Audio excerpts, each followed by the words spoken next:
The artistic approach of the English classic playwright William Shakespeare, who chronicled Julius Caesar, was based on historical sources, but with a strong preference for embellished fiction. For Shakespeare, it was important to express not the real characteristics of the prototype of his character, but the character himself, as the embodiment and sharpening of a complex of specific psychological traits. Shakespeare based many of his works on historical subjects, and Julius Caesar in his canon is just one of the historical characters. Comparative biographies made by the Roman historian Plutarch will certainly prove to be much more valuable for understanding the psychology of Caesar's historical personality than Shakespeare's brilliant but still artistic drama.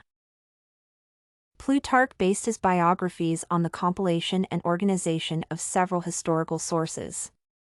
Taking from the scientific works of his predecessors and contemporaries, for example, Titus Livy, Plutarch created a full-fledged biographical canvas from heterogeneous elements.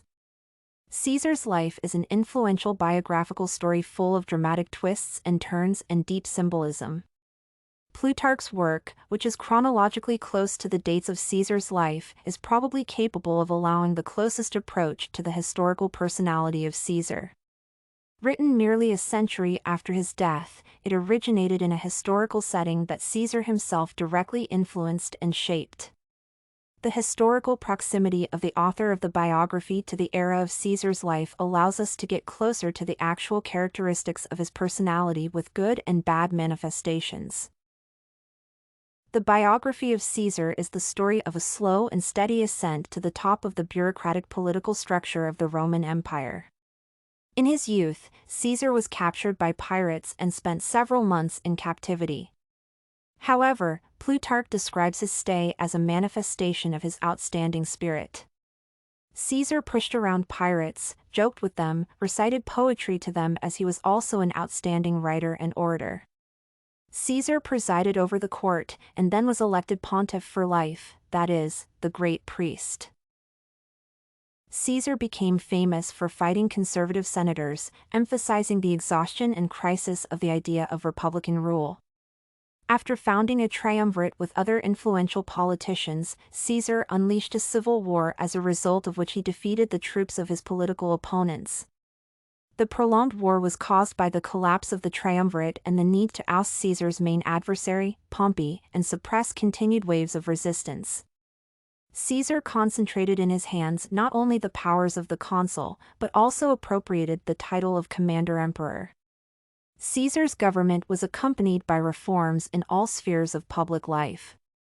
Due to the ongoing conflicts between Caesar and the senator, the dictator was killed, and the title of emperor passed to Caesar's great-nephew Guy Octavius. Speaking about the characteristics given to Caesar by Plutarch, it is remarkable that neither for the author nor for the contemporaries of Caesar themselves are Caesar's political strategies secret or unobvious. His maneuvers are understandable to the plebeians of Rome and find support from them. Caesar's power is concentrated in the ability to tune the people to their side, not only by his manipulativeness, but also by the openness of his ambitions.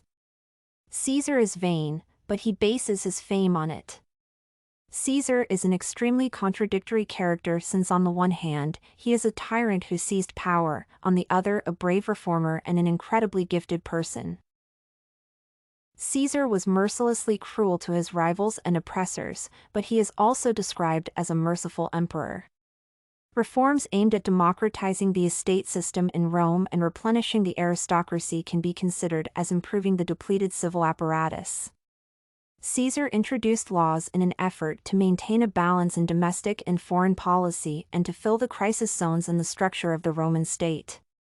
To avoid a credit crunch, with the outbreak of the Civil War, Caesar escaped the full support of both creditors and debtors.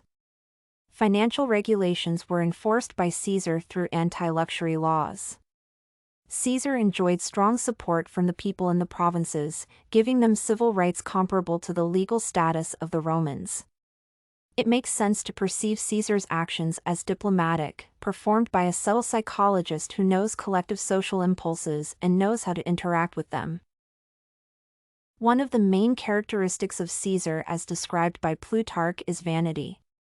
the desire for the recognition of the crowd, the pleasure in the manifestation of reverence, obviously represents the clear passion of Caesar. His craving for fame pushes him into the struggle for power and gives him strength. Caesar feeds on the energy of the crowd and proves that the preferences of the people are an undeniable advantage in the political struggle. Cicero, one of Caesar's main rivals, turns out to be unable to set his soldiers on Caesar and recalls them at the last moment, perhaps just because he was afraid of the anger of the Roman citizens. Caesar wins support from the people also because it pleases the vain side of his personality. One can say that many of Caesar's manifestations of power are also manifestations of narcissism, the desire to create an impressive picture in the minds of witnesses of his life. Throughout his political career, Caesar seeks to turn the Roman political system into a one-sided monarchical hierarchy in which everything is subordinated to his personality.